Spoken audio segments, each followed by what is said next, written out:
आज की कहानी है ईमानदारी का फल। प्राचीन समय की बात है। किसी राज्य में एक प्रतापी राजा राज्य करता था। उसके राज्य में धन संपदा की कोई कमी नहीं थी। राजा अपनी प्रजा का पुत्र की भांति देखभाल करता था तथा प्रजा भी उस राजा से बहुत प्रसन्न थी। परंतु उस राजा को एक बहुत बड़ा दुख था। उस राजा के कोई संतान नहीं थी और इसी कारण वह राजा बहुत दुखी रहता था। संतान सुख के लिए राजा ने बहुत से उपाय किए। उसने हकीम वैद्य से इलाज करवाया, पूजा पाठ यज्ञ इत्यादि करवाए, परंतु दुर्भाग्यवश कोई लाभ नहीं हुआ।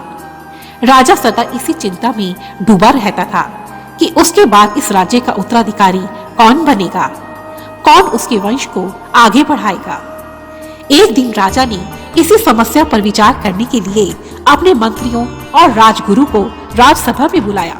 राजा की सारी बात सुनकर राजगुरु ने कहा, महाराज, इस समस्या का एक ही इलाज मेरी समझ में आता है। यदि आप उचित समझे तो क्यों न आप किसी बालक को गोद ले लें जो भविष्य में आपके राज्य का उत्तराधिकारी बन सके।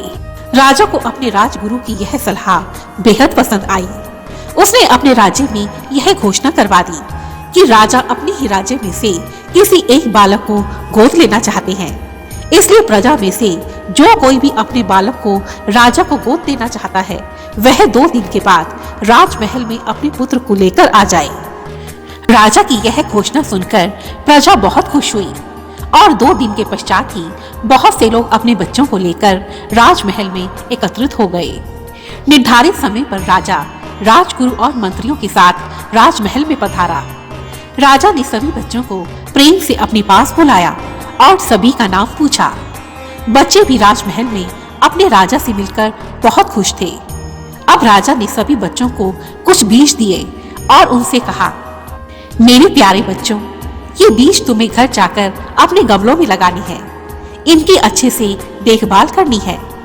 कुछ ही समय के पश्चात इनमें से एक छोटा सा पौधा निकल आएगा। 5 महीने के बाद मैं फिर तुम सबसे यही राजमहल में मिलूंगा। जिस बच्चे का पौधा सबसे अच्छा और सुंदर होगा उसी बच्चे को मैं गोद ले लूंगा। राजा की यह बात सुनकर बच्चे बहुत खुश हो गए और अपने अपने बीज लेकर अपने घर चले गए। धीरे धीरे 5 महीने का वह समय भी बीत गया और सभी बच्चे अपने अपने गमले लेकर राजमहल में आए। सही समय पर राजा अपने मंत्रियों के साथ वहां उपस्थित हुआ और सभी बच्चों के गमले देखने लगा। राजा एक एक करके सभी बच्चों को अपने पास बुला रहा था और उनके गमले देख रहा था। राजा ने देखा कि सभी बच्चों के गमलों में बीज फूट चुके थे और एक नन्हा पौधा निकल चुका था। लेकिन उन सभी बच्चों में केवल एक बच्चा ऐसा भी था जिसके गमले में अभी तक कोई बीज नहीं फूटा था। राजा और उसके मंत्रियों की नजर उस बच्चे पर पड़ी और राजा ने उस बच्चे को अपने पास बुलाया। तब राजा ने उस बच्चे से पूछा, बेटा, तुम्हारे गमले में अभी तक बीज क्यों नहीं फूटे? राजा की यह बात सुनकर उस बच्चे ने भोले मन से उत्तर दिया, महाराज, मैं तो हर रोज इसे पानी देता था, बहुत मन से इसकी देखभाल करता था, परंतु फिर भी पता नहीं क्यों इसमें से पौधा क्यों नहीं निकला। उस बच्चे का मासूम उत्तर सुनकर राजा ने उसका गमला बाकी सभी बच्चों को दिखाया। उसका खाली गमला देखकर सभी बच्चे उस पर हंसने लगे। तब राजा ने कहा, सब शांत हो जाओ, आप सबको इस पर हंसने की कोई जरूरत नहीं है। सच तो यह है कि मैंने आप सभी को जो बीज दिए थे वे सब बंजर थे, अर्थात आप जितनी भी मेहनत क्यों न कर लो उसमें से कभी कोई पौधा नहीं निकलेगा।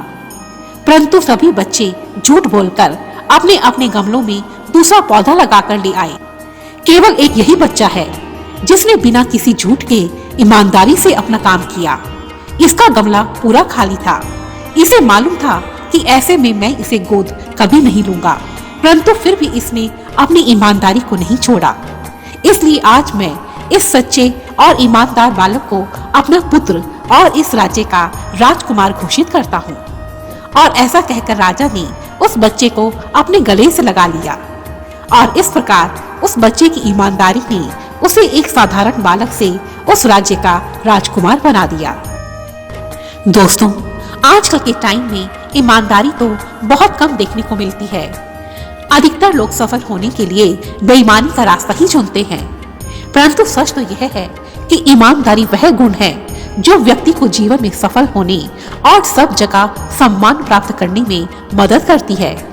ईमानदार इंसान अपनी ईमानदारी के कारण हमेशा सूर्य की भांति चमकता है। जो लोग अपना प्रत्येक काम ईमानदारी के साथ करते हैं वे एक दिन सफलता के चरम शिखर तक पहुंच जाते हैं और इस समाज में इज्जत और सम्मान को प्राप्त करते हैं। इसलिए दोस्तों, यदि आप अपने जीवन में सफलता, नाम और यश को प्राप्त करना चाहते हैं तो अपना प्रत्येक काम ईमानदारी के साथ कीजिए। धन्यवाद। दोस्तों, यह कहानी आपको कैसे लगी मुझे कमेंट बॉक्स में लिखकर जरूर बताएं तथा मेरी ऐसी ही दूसरी कहानियों को देखने के लिए रेड कलर के बटन को प्रेस कर मेरे इस चैनल को सब्सक्राइब करें और साथ ही घंटी के साइन को भी जरूर दबाएं। धन्यवाद। जय माता दी।